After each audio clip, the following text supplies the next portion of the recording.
Hi, and welcome to my channel. Today I'm going to try something a little different. I'm going to give an overview of Mattel's Intellivision. Now, Intellivision was the system that was produced in the late 70s and was made to compete directly with Atari. And when I was a kid, I absolutely hated Intellivision.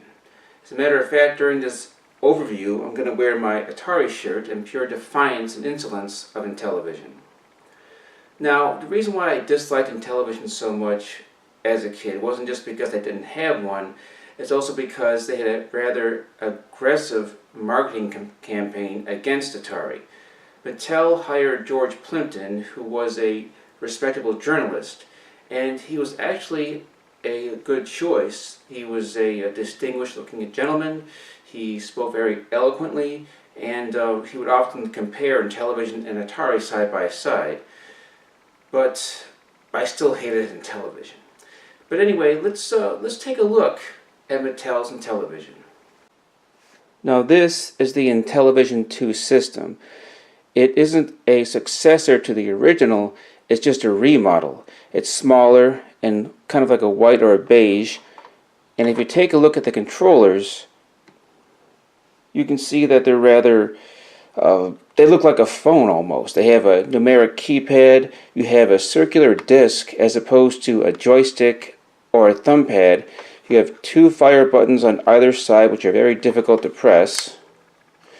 And you can see how, thin the controller is. Also, these controllers are detachable. On the original Intellivision, they were hardwired into the system. Now over here is one of the games. This is Tron Deadly Discs. And the early games kind of open like a book.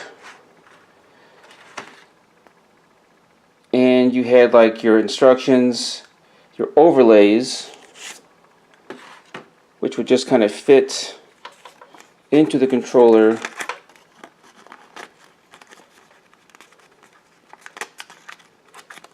like that.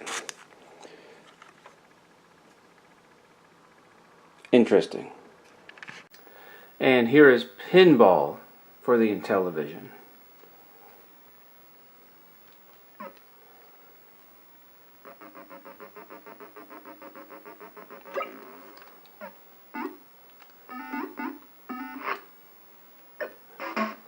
I suck at pinball. As you can see, there's a lot of detail to the board, a lot of colors. The pinball is actually round, which is kind of neat. I guess there's 3 boards, but I can't get higher than this board.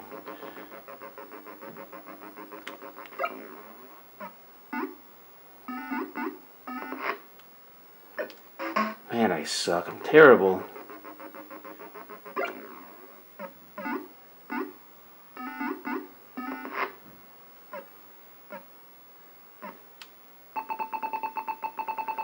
But other than that, there's not too much to say about it. It's just pinball, and I'm terrible. Let's take a look at something else. Now here's one of the few arcade games for the Intellivision, Centipede.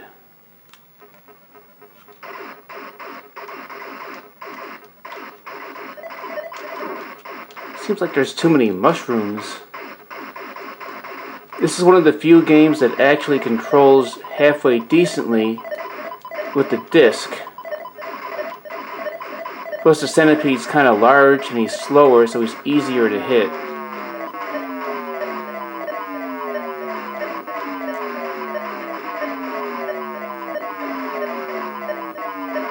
That flea's really annoying.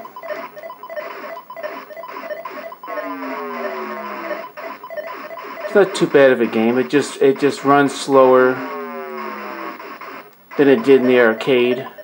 But the game's already pretty difficult, so it's kind of good that it's easier.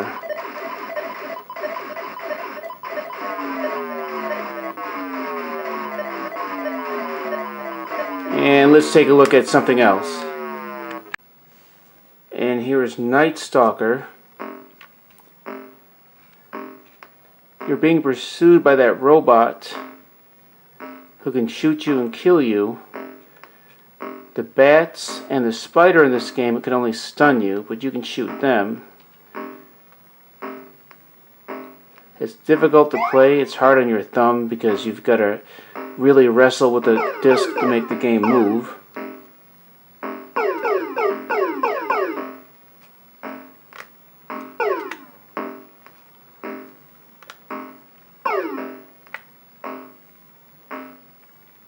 Uh-oh.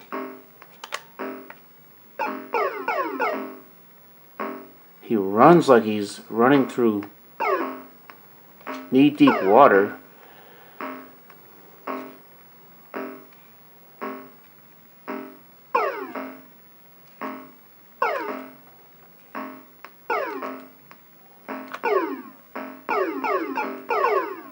The game is very hard.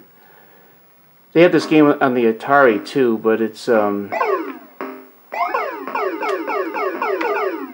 lot easier to play. Got him. And he falls apart. Now here is a game that is an answer to Donkey Kong, Beauty and the Beast. You have to ascend the building and watch out for enemies. Or obstacles, rather. That heart, if you grab it, makes you invincible.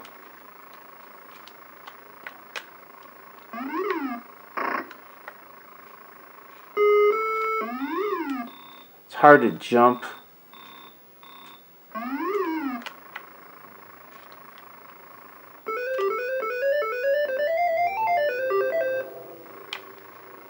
Grab that heart, can't be hurt. You can only ascend by climbing the open windows. Get that heart. I knew that was going to happen. Get up there, get up there. As you can see, you've got a long way to go to get to the top. It's not a bad game, you just got to get the hang of it.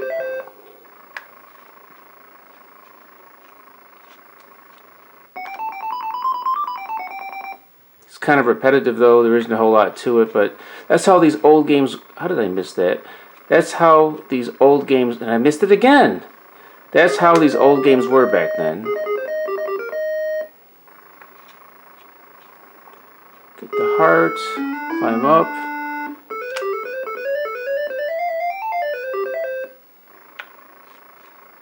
Get the heart again, climb up.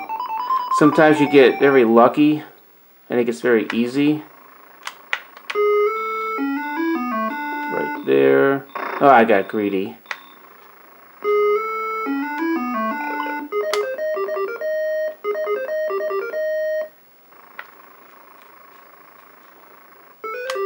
And it looks like I'm at the top.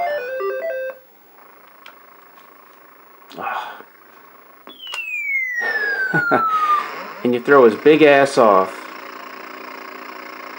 And you get rescued. And that's a brief overview of the Intellivision. In later episodes, I'll be giving more in-depth reviews about the actual games. But for now, just an overview. Now, looking back, the Intellivision wasn't such a bad system, but it had some flaws.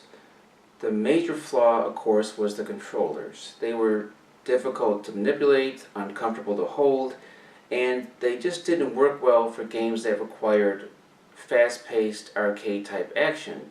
They were much better suited for sports games. But the problem with the sports games on the Intellivision, even though they looked very good, was that they were two-player only. So unless you had someone else to play the games with, then you were kind of out of luck. They also lacked a lot of arcade games, which is something Atari had plenty of. Intellivision only had a select few arcade games here and there, and the Atari library was much more vast than the Intellivision. And finally, with the original Intellivision, the controllers were hardwired into the system. So I guess if one of your controllers were to break, you'd have to package the system up and ship it back to Mattel.